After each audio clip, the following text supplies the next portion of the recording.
کہ حضرت موسیٰ علیہ السلام کا آپ کو معلوم ہے کہ کوہ طور پر اللہ تعالیٰ سے ہم کلامی کا شرف حاصل کرتے تھے. گفتگو ہو رہی ہے لیکن اللہ نظر نہیں آ رہا. اب اس کو اپنے اوپر طاری کیجئے کہ صاف سامنے آتے بھی نہیں، صاف چھپتے بھی نہیں. یہ جو صورتحال تھی کہ اگر کسی کی آپ آواز سن رہے ہیں، کلام سن رہے ہیں، سامنے نہیں آ رہا، تو آپ کے دل میں خواہش پیدا ہوگی کہ ذرا سا یہ پردہ بھی اٹھا دیا جائے، مجھے دیدار بھی حاصل ہو جائے. لہذا سورہ اعراف میں ہے جب کئی بار یہ شرف ہم کلامی حاصل ہوا اللہ سے، تو حضرت موسیٰ علیہ السلام نے بڑی ہمت سے کام لیا، بڑی جرت کی درخواست کر دی، رب ارنی انظر الیک. یہ جو پردہ بیچ میں حائل کیا ہوا ہے پروردگار، تو میرا شوق دیکھ، میرا اشتیاق دیکھ، تو مجھے ذرا دیدار بھی عطا ہو جائے. اس پر کیا بات کہی گئی؟ لن ترانی، موسیٰ تم مجھے ہرگز نہیں دیکھ سکتے، تم اس جسد ظاہری کے ساتھ، اس جسد مادی کے ساتھ، ان عنصری آنکھوں سے میرا دیدار نہیں کر سکتے. ولیکن انظر الی الجبل، دیکھو ہم تمہیں ایک مثال دیے دیتے ہیں، ذرا اس پہاڑ کی طرف دیکھو، ہم اپنی ایک تجلی اس پر ڈالیں گے. فإن استقر مکانہ فسوف ترانی، اگر وہ پہاڑ ہماری تجلی کو جھیل جائے، تحمل کر لے، تو تم بھی سوچنا کہ شاید ہمیں دیکھ سکو. اس کے بعد ہوا کیا؟ فلما تجلی ربہ للجبل جعلہ دکا وخر موسیٰ صعقا. جب اللہ تعالیٰ نے پہاڑ پر اپنی ایک تجلی ڈالی تو وہ پہاڑ جو ہے پھٹ گیا.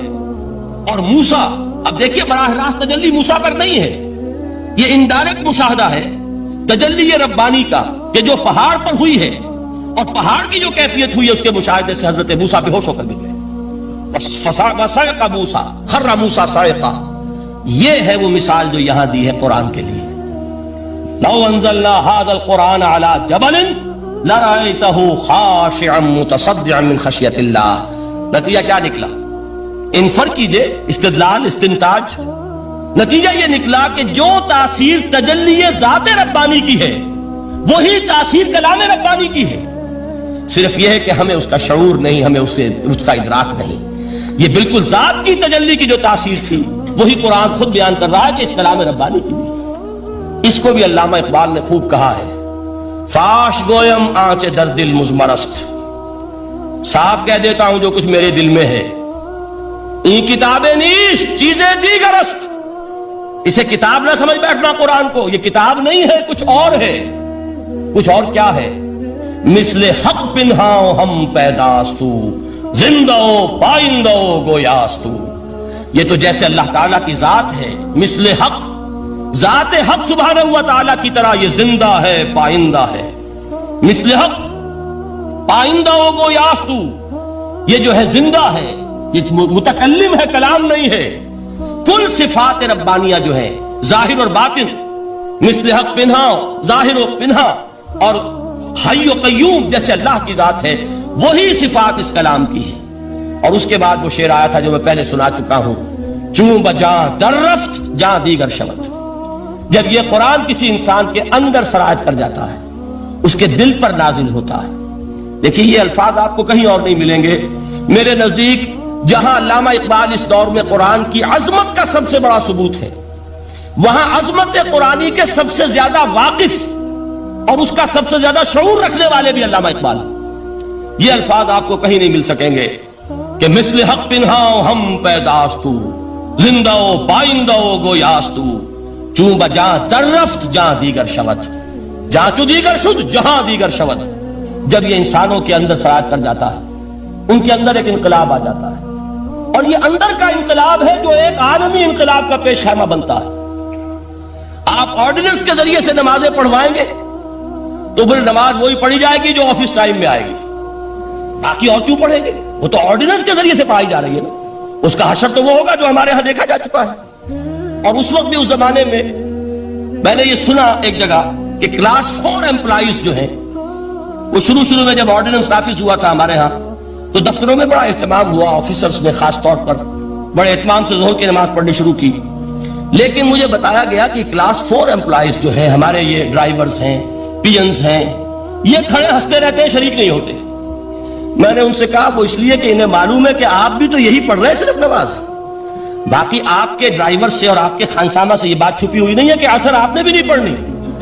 یہ صرف زور ہے جو آپ پڑھ رہے ہیں. تو یہ اصل میں اندر کا انقلاب جب تک نہ آئے، باہر کا ٹھوسا ہوا انقلاب، وہ تو جب پریشر ہٹ جائے گا تبدیلی ختم ہو جائے گا. چوں بجاں در رفت جاں دیگر شود، اندر انقلاب آئے. جب اندر تبدیلی ہو جائے گی اب انسان کا پورا وجود بدلے گا، پھر اس کے اندر سے تبدیلی جو ہے وہ ابھرے گی، اسے کسی خارجی دباؤ کی ضرورت نہیں ہوگی. جہاں تو دیگر شد جہاں دیگر شود. اور جب انسانی شخصیتوں کے اندر یہ انقلاب اندر سے آتا ہے تو پھر وہ عالمی انقلاب بنتا ہے. جیسے کہ محمد رسول اللہ کا انقلاب. واقعہ یہ ہے کہ اگر جوش کانسپیریسی، عبداللہ ابن سبا کی سازش اگر کامیاب نہ ہو گئی ہوتی اور مسلمانوں کے اندر آپس کا اختلاف اور سرپھٹول نہ ہو جاتا، جو حضرت عثمان کی شہادت، پھر حضرت علی کی شہادت رضی اللہ تعالی عنہما، اور حضرت علی کی دوران خلافت یہ آپس کے جو جنگیں ہوئی، جنگ جمل، جنگ صفین، جنگ نہروان، اگر یہ نہ ہوئی ہوتی تو جس سپیڈ کے ساتھ اور رفتار کے ساتھ انقلاب محمدی کی توسیع ہو رہی تھی علی صاحب الصلاۃ والسلام، کوئی طاقت دنیا میں نہیں تھی. اقبال نے اس کا بھی نقشہ کھینچا ہے کہ تھمتا نہ تھا کسی سے سیل رواں ہمارا. وہ سیل رواں تھا، کوئی روکنے والا نہیں تھا. انٹرنل سیبوٹاج وہ ہے کہ جس نے اس انقلاب کا راستہ روکا. تو واقعہ یہ ہے کہ وہ اندرونی انقلاب حضور نے برپا کیا قرآن کے ذریعے صحابہ میں. اندر سے جو انقلاب تھا اس نے عرب میں ایک انقلاب کی شکل اختیار کی. اور یہ انقلاب جو ہے اتنی اپنے اندر قوت رکھتا تھا، اتنی پوٹینشیلٹی تھی اس کی کہ وہ 20 برس کے اندر اندر کہاں آکسس دریائے جیہو، کہاں اٹلانٹک. تصور تو کی تاریخ میں اس سے پہلے اتنی بڑی کوئی مملکت قائم ہوئی نہیں. کہاں یمن اور کہاں ایشیائی کوچک، ایشیا مائنر، ٹرکی، یہاں سے وہاں اور وہاں سے یہاں، اتنی عظیم مملکت حضرت عثمان رضی اللہ تعالیٰ عنہ کے خلافت میں ہو چکی تھی. یہ بات اگر یہ چلتا معاملہ آگے تو کوئی قوت اب نہیں رہی تھی. سلطنت روما ختم ہو چکی تھی، سلطنت کسرا ختم ہو چکی تھی، پرختے اڑ گئے تھے. اب کون سی طاقت رہ گئی تھی جو سیلاب کا راستہ روکتی؟ یہ وہ یہودی سازش ہے جس نے اندر سے سیبوٹاج کیا. بہرحال یہ ہے انقلاب محمدی کا طریقہ، اندر سے تبدیلی. اسی کو علامہ اقبال نے کہا ہے، تیرے ضمیر پہ جب تک نہ ہو نزول کتاب، گرہ کشا ہے نہ راضی نہ صاحب کشاف. یہ قرآن اب بھی تم ایسے محسوس کرو کہ جیسے تمہارے دل پر نازل ہو رہا ہے. اور مجھے یاد آیا امام ابن قیم رحمت اللہ علیہ، ان کا ایک بڑا پیارا جملہ ہے. وہ کہتے ہیں قرآن کے بعض پڑھنے والے ایسے ہیں کہ جب وہ قرآن کو پڑھتے ہیں تو یوں محسوس کرتے ہیں کہ قرآن مصحف میں لکھا ہوا نہیں ہے، ان کے اپنے دل کے اوپر کندہ ہے، دل کے اوپر سے پڑھ رہے ہیں. یعنی اتنی کامل مطابقت وہ محسوس کرتے ہیں، اپنی فطرت، ہیومن نیچر اور قرآن کے اندر اتنی مطابقت ہے. اس طرح وہ ٹیلی کرتے ہیں ایک دوسرے کے ساتھ کہ محسوس ہوتا ہے کہ وہ کتاب ان صفحات میں لکھی ہوئی نہیں ہے بلکہ لوح قلب پر لکھی ہوئی ہے کہ جہاں سے وہ انسان اسے پڑھ رہا. تو پہلی بات تو قرآن مجید کی اس آیت کے حوالے سے اس پہلو سے ہمارے سامنے آئی کہ جو تاثیر ہے ذات ربانی کی تجلی کی، وہی تاثیر ہے اس قرآن مجید کی، بشرطے کہ ہمارے دل جو ہیں وہ کچھ اپنے اندر اس استعداد اور صلاحیت کو پیدا کریں. دوسرا مقام ہے سورہ یونس کا. اب کسی کلام کی عظمت کا دوسرا پہلو ہو سکتا ہے اس کی افادیت کے اعتبار سے، اس سے فائدہ کیا ہوگا نوع انسانی کے لیے. دیکھیے دو آیات، یہ عظیم خزانے ہیں عظمت قرآن کے. سورہ یونس میں یا ایھا الناس، اے لوگو، قد جاءتکم موعظۃ من ربکم وشفاء لما فی الصدور وہدی ورحمۃ للمؤمنین. 4 الفاظ نوٹ کر لیجئے. اے لوگو، آ گئی ہے تمہارے پاس وہ چیز تمہارے رب کی طرف سے جو موعظہ ہے. موعظہ کسے کہتے ہیں؟ نصیحت. اس بات کو ذرا سمجھ لیجئے ترتیب کیا ہے. نصیحت اسے کہتے ہیں، جی رہا نہیں جا رہا، میں نے اس کی ترتیب بدلی ہوئی ہے. مجھے یاد دلایا ایک صاحب نے کہ سورہ رحمان کی ابتدائی آیات کا بیان تو رہ گیا، وہ رہا نہیں، میں نے پڑھا کسی اور ترتیب سے تھا، بیان کسی اور ترتیب سے کر رہا ہوں. پڑھنے میں 4، 2 اور 1، اور اب جو میں بیان کر رہا ہوں پہلے ایک آیت سورہ حشر کی جو بیان کی، اب 2 آیات ہیں سورہ یونس کی. لوگوں، تمہارے پاس آ گئی ہے تمہارے رب کی طرف سے موعظت، اور تمہارے سینوں کے اندر جو روگ ہیں ان کے لیے علاج. توجہ کیجئے گا، ہم نے قرآن کو کیا سمجھا ہے؟ صرف ایک مقدس کتاب، ایک حصول ثواب یا ایصال ثواب کا آلہ. قرآن ہے کیا؟ نمبر 1 موعظہ. موعظہ کسے کہتے ہیں؟ وعظ اسے کہتے ہیں وہ بات جس سے دل نرم ہو جائے، دل کے اندر گداز پیدا کرنے والی شے. وجہ کیا ہے؟